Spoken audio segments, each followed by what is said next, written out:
사도신경으로 신앙 고백하심으로 10월 3일 화요일 아침 예배를 하나님께 드립니다. 나는 전능하신 아버지 하나님, 천지의 창조주를 믿습니다. 나는 그의 유일하신 아들 우리 주 예수 그리스도를 믿습니다. 그는 성령으로 잉태되어 동정녀 마리아에게서 나시고 본디오 빌라도에게 고난을 받아 십자가에 못 박혀 죽으시고 장사된 지 사흘 만에 죽은 자 가운데서 다시 살아나셨으며 하늘에 오르시어 전능하신 아버지 하나님 우편에 앉아 계시다가 거기로부터 살아있는 자와 죽은 자를 심판하러 오십니다.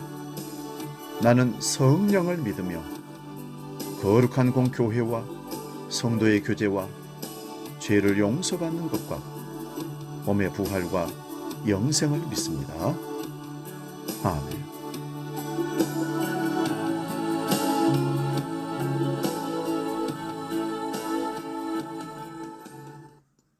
찬송가 336장 환난과 핍박 중에도 함께 찬송합니다.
오늘 우리에게 주시는 하나님 말씀은 구약성경 열왕기상 17장 12절에서 16절 말씀입니다. 구약성경 545면에 있습니다. 이 말씀 봉독할 때에 살아계신 하나님의 음성을 들을 수 있기 바랍니다. 열왕기상 17장 12절에서 16절 지금 봉독합니다. 그가 이르되 당신의 하나님 여호와께서 살아계심을 두고 맹세하노니 나는 떡이 없고 다만 통에 가루 한 움큼과 병에 기름 조금뿐이라. 내가 나뭇가지 둘을 주어다가 나와 내 아들을 위하여 음식을 만들어 먹고 그 후에는 죽으리라. 엘리야가 그에게 이르되 두려워하지 말고 가서 네 말대로 하려니와 먼저 그것으로 나를 위하여 작은 떡 한 개를 만들어 내게로 가져오고 그 후에 너와 네 아들을 위하여 만들라. 이스라엘의 하나님 여호와의 말씀이 나 여호와가 비를 지면에 내리는 날까지 그 통의 가루가 떨어지지 아니하고 그 병의 기름이 없어지지 아니하리라 하셨느니라. 그가 가서 엘리야의 말씀대로 하였더니 그와 엘리야와 그의 식구가 여러 날을 먹었으나 여호와께서 엘리야를 통하여 하신 말씀같이 통의 가루가 떨어지지 아니하고 병의 기름이 떨어지지 아니하니라. 아멘. 봉독한 말씀으로 위기 중에도 순종하라, 이런 제목으로 말씀의 은혜를 나눕니다. 오늘 본문의 말씀을 읽어보면 이스라엘 땅에 범죄로 인한 하나님의 심판이 내려서 땅에 비도 이슬도 내리지 않는 가뭄의 상황으로 이스라엘 백성들은 흉년이 들어서 목이 마르고 먹을 것이 없어서 굶주려 가던 그런 때의 상황입니다. 이때 하나님께서는 엘리야 선지자를 사르밧에서 사는 여인에게 보냈습니다. 엘리야가 처음 도착했을 때 이 여인은 나뭇가지를 줍고 있었습니다. 그의 하나밖에 없는 아들과 함께 마지막 남은 식재료로 음식을 해먹고 죽으려던 참이었습니다. 그때 엘리야가 나타나 나에게 마실 물을 좀 달라 합니다. 이 당시 가뭄이 오래되어서 마실 물도 귀하고 어려운 때입니다. 엘리야 선지자는 100km를 걸어왔습니다. 계속되는 가뭄으로 물이 금보다 더 귀한 그런 시기였습니다. 여인은 엘리야의 부탁이 참으로 부담스러웠습니다. 물을 얻어 마신 엘리야는 또다시 가혹한 요구를 합니다. 떡 한 조각을 나에게 만들어서 달라. 어느 사람 같으면 여보시오, 당신이 양심이라도 있으면 이러지 않을 겁니다. 나도 지금 굶어 죽을 형편인데 선지자라는 양반이 보태주기는커녕 무슨 말을 그렇게 하시오? 핀잔을 줬을지도 모르겠습니다. 하지만 이 여인은 친절을 베풀었습니다.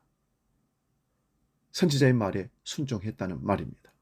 사르밧의 여인은 선지자의 말을 작은 떡 한 조각과 한 방울의 기름보다 더 귀히 여겼습니다. 그랬더니 긴 흉년이 지나가도록 식량이 되는 가루가 떨어지지 않고 기름도 마르지 않았다는 것입니다. 하나님 말씀을 붙드는 것은 생명줄을 붙드는 것이고 그 말씀이 우리를 죽음의 위에서 살려내는 것입니다. 어떤 사람은 이 시대에 어떻게 하나님 말씀을 다 지키면서 살 수 있느냐고 묻습니다. 하나님 말씀은 상황과 형편에 따라서 지키는 것이 결코 아닙니다. 위기 중에도 지켜야 되고 순종해야 할 생명의 말씀입니다. 말씀은 가감할 수 없습니다. 자의적으로 해석할 수 있는 게 아닙니다. 말씀에서 떠나는 것은 곧 죄입니다. 하나님의 계산법은 우리와 다릅니다. 1 더하기 1이 2이 아니라 30이 될 수 있고 100이 될 수도 있습니다. 하나님의 말씀에 순종할 때에 하늘의 신령한 복과 이 땅에 기름진 복이 임하는 줄을 믿으시기 바랍니다.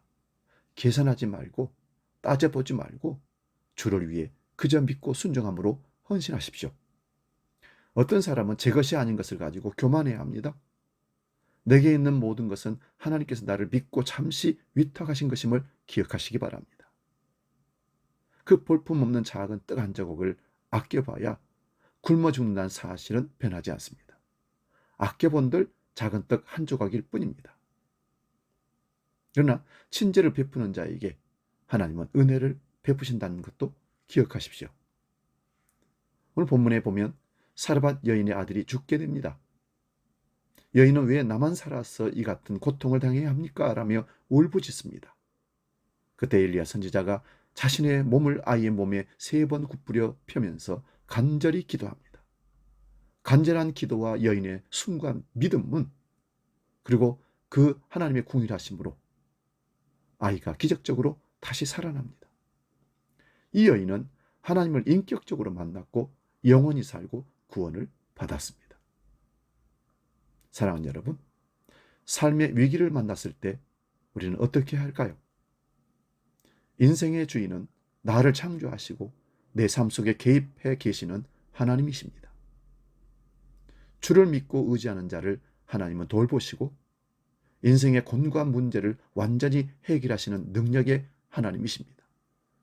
신약성경에 보면 두렵돈을 헌금한 여인, 오병이어를 주님께 드린 도시락을 드린 어린아이, 주가 쓰시겠다고 했을 때 어린 나귀를 선뜻 내어드린 어떤 사람, 그리고 오늘 사르밧의 여인처럼 아름다운 믿음을 가지고 살 때에 주 안에서 늘 승리하는 삶을 살 수 있을 줄로 믿습니다.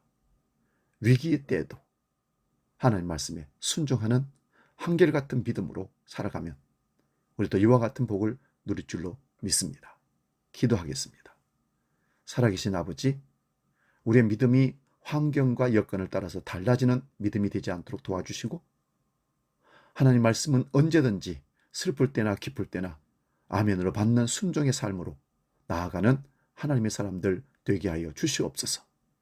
나 좋을 때는 말씀을 순종하는 듯하고 나에게 고난이 오고 시련이 왔을 때는 하나님을 외면하고 도망가 버리는 그런 파렴치한 신앙이 아니라 좋을 때도 나쁠 때도 슬플 때도 기쁠 때도 어두울 때도 밝을 때도 하나님 말씀은 여전히 내가 순종해야 할 말씀인 것을 믿고 믿음으로 나아가는 하나님의 말씀의 사람들 다 되게 하여 주시옵소서. 이제 주기도로 함께 기도합니다. 하늘에 계신 우리 아버지, 아버지 이름을 거룩하게 하시며 아버지의 나라가 오게 하시며 아버지의 뜻이 하늘에서와 같이 땅에서도 이루어지게 하소서. 오늘 우리에게 일용할 양식을 주시고 우리가 우리에게 잘못한 사람을 용서하여 준 것 같이 우리 죄를 용서하여 주시고 우리를 시험에 빠지지 않게 하시고 악에서 구하소서. 나라와 권능과 영광이 영원히 아버지의 것입니다. 아멘.